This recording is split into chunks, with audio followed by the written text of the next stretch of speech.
Hello students. हाँ जी बेटा, हम चैप्टर नंबर 13 रीड कर रहे थे, why do we fall in.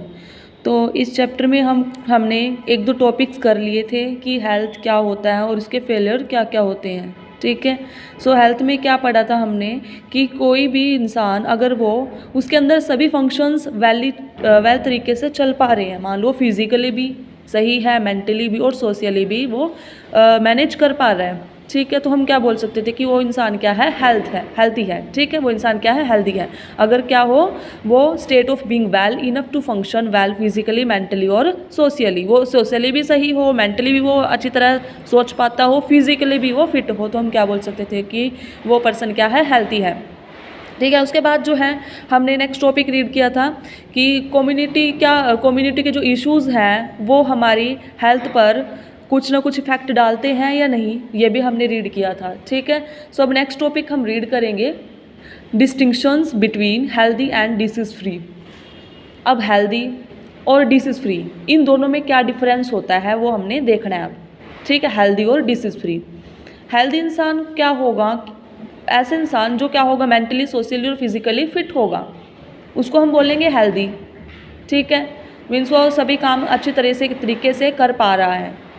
But disease free में ऐसा पर्सन आ जाएगा, हम डिसीज़ फ्री तो बोल सकते हैं बट उसको हम हेल्दी नहीं बोल सकते कि वो हेल्दी होगा, ज़रूर हेल्दी होगा। ठीक है, हेल्दी में वो हेल्दी है, वो सभी एक्टिविटीज़ कर सकता है, परफॉर्म कर सकता है, बट डिसीज़ फ्री में हम उस इंसान को हेल्दी नहीं बोल सकते। ठीक है। सो इसको रीड करते हैं। If this is what we mean by health, what do we mean by disease. अगर हम हेल्थ से मतलब समझ गए कि क्या होता है, तो डिसीज़ का क्या मतलब होता है। The word is actually self explanatory. जो ये वर्ड है ना, डिजीज़ और हेल्थ, वो अपने आप में एक्सप्लेनेटरी है, वो अपने आप को एक्सप्लेन कर पाता है। We can think of it as disease disturb is. हम ये सोच पाते हैं, मान लो कोई भी बीमार है, ठीक है, कोई भी इंसान, किसी को भी बीमारी लगी हुई है, तो वो डिस्टर्ब है, मतलब उसकी जो बॉडी है वो क्या है, डिस्टर्ब है, कुछ ना कुछ उसकी बॉडी में इफेक्ट है। Disease in other words literally means being uncomfortable. Disease को दूसरे शब्दों में हम क्या बोल सकते हैं कि वो क्या, इंसान क्या है, अनकंफर्टेबल फील कर रहा है, वो कंफर्ट जोन में नहीं है। However, the word is used in a more limited meaning. We talk of disease when we can find a specific and particular cause for discomfort. ठीक है, मान लो अगर हम कोई भी केस में हम अपने आप को कंफर्ट महसूस नहीं करते, ठीक है, तो हम क्या बोलेंगे कि हमारे अंदर कुछ ना कुछ डिसीज़ है, क्योंकि हम कंफर्ट नहीं महसूस कर रहे, कंफर्ट फील नहीं कर पा रहे हैं। This does not mean that we have to know the absolute final cause. But ये ज़रूरी नहीं है कि हम बीमार किस कारण से, हमें इस रीज़न का पता हो। ठीक है, we can say that someone is suffering from diarrhoea without knowing exactly what has cause the loose motion. मान लो कोई भी पर्सन है, वो डायरिया से क्या है, सफ़र है, ठीक है, उसको डायरिया हो रहा है और उसको इसका रीज़न नहीं पता कि उसको किस कारण से हुआ। ठीक है, उसको लूज मोशन हो रहे हैं बट उसको उसका एग्जैक्टली क्योज नहीं पता कि उसको किस कारण से हुए हैं। ठीक है, बट वो क्या है, डिसीज़ तो है उसको, ये बीमार तो हुए हैं। We can now easily see that it is possible to be in poor health without actually suffering from a particular disease. तो हम ये इजीली देख सकते हैं कि कोई भी इंसान किसी भी पर्टिकुलर डिसीज़ से सफ़र है, वो ठीक है, सफ़र हो सकता है, बट हम उसके ये नहीं कारण नहीं जान सकते वो कि एक्चुअल में उसको डिसीज़ किस कारण लगी है, उसको बीमारी किस कारण लगी है, और उस बीमारी से उसकी हेल्थ भी पुअर हो जाते हैं। जैसे लूज मोशन होते हैं तो इसमें हमारी जो हेल्थ है ना वो बहुत ज़्यादा पुअर हो जाते हैं, शरीर जो है बहुत ही कमज़ोर हो जाता है, बट हमें कई बार उसका रीज़न नहीं पता होता है कि लूज मोशन हुए किस कारण से हैं। ठीक है, रीज़न नहीं पता लग पाता है, कई बार क्योजेज नहीं पता लग पाते। Simply not being disease is not the same as being healthy. So हम क्या बोल सकते हैं कि जो डिसीज़ है वो सेम नहीं होती, जैसे हम किसी भी इंसान को हेल्दी बोल सकते हैं। ठीक है, देख के मान लो कोई भी इंसान है, वो एक्टिविटी भी परफॉर्म कर पा रहा है, ठीक है, बॉडी से फिट है, बट वो थोड़ा मेंटली किसी चीज़ को थिंक नहीं कर पाता, मेंटली नहीं सोच पाता उस चीज़ को, तो हम क्या उस इंसान को हेल्दी बोल सकते हैं? नो। वो हेल्दी हम उस इंसान को कब बोलेंगे, अगर वो मेंटली भी सही हो, मेंटली भी अच्छी तरह से सोच पाता हो, किसी भी टॉपिक, किसी भी चीज़ के बारे में मेंटली भी प्रिपेयर कर हो, ठीक है, तो हमें तभी बोलेंगे ना उसको हेल्दी है। तो good health for a dancer may mean being able to stretch his body into difficult but graceful position. कोई भी डांसर है, अगर वो डांसर उसका अब काम क्या है डांस करना, और डांस करने में क्या अगर उसको अपनी बॉडी को स्ट्रेच भी करना पड़ जाए, अपने हैंड को स्ट्रेच, अपनी बॉडी को स्ट्रेच करना पड़ जाए फाइनल किसी भी पोजीशन में, ठीक है, अगर वो अपनी बॉडी को स्ट्रेच ही नहीं कर पाती है डांस करने के लिए, वो प्रिपेयर ही नहीं है, तो हम उसको हेल्दी नहीं बोल सकते।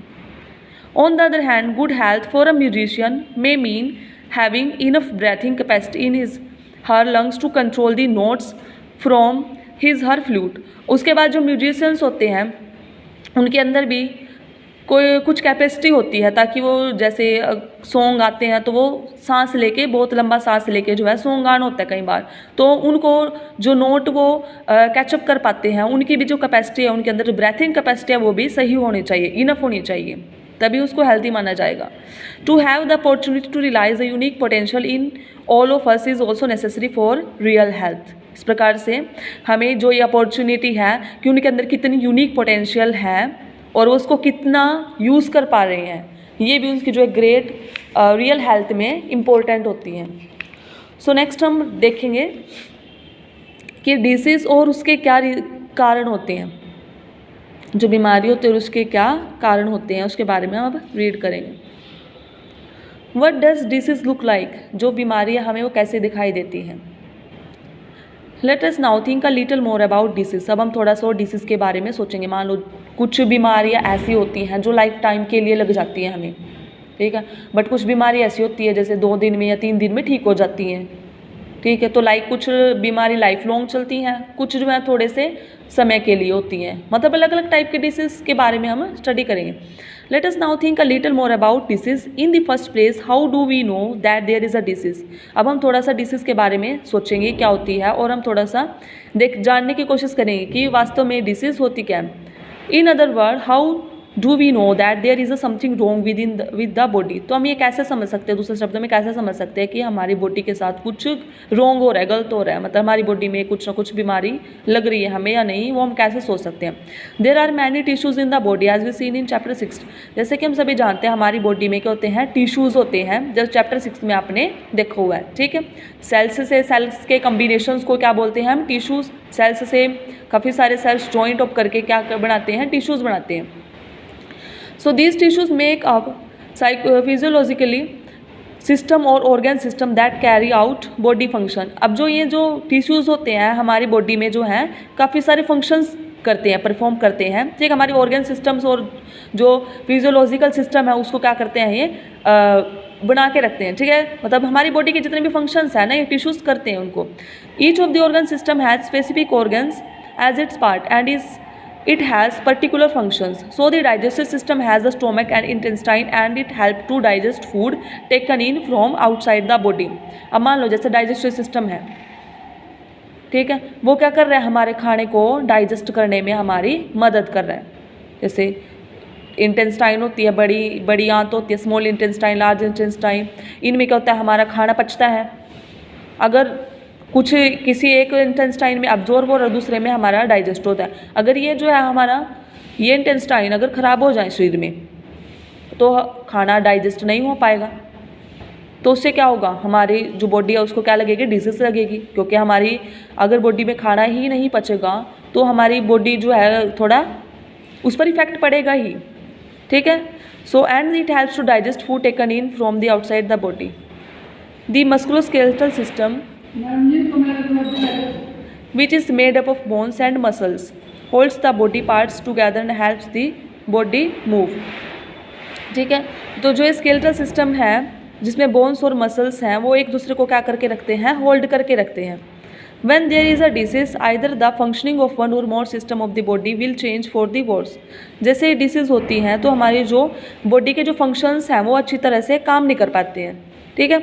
तो कुछ ना कुछ लक्षण होते हैं जो हमें दिखाई देते हैं कि हाँ हमें बीमारी हो रही है, हमें डिसीज़ हो रही है।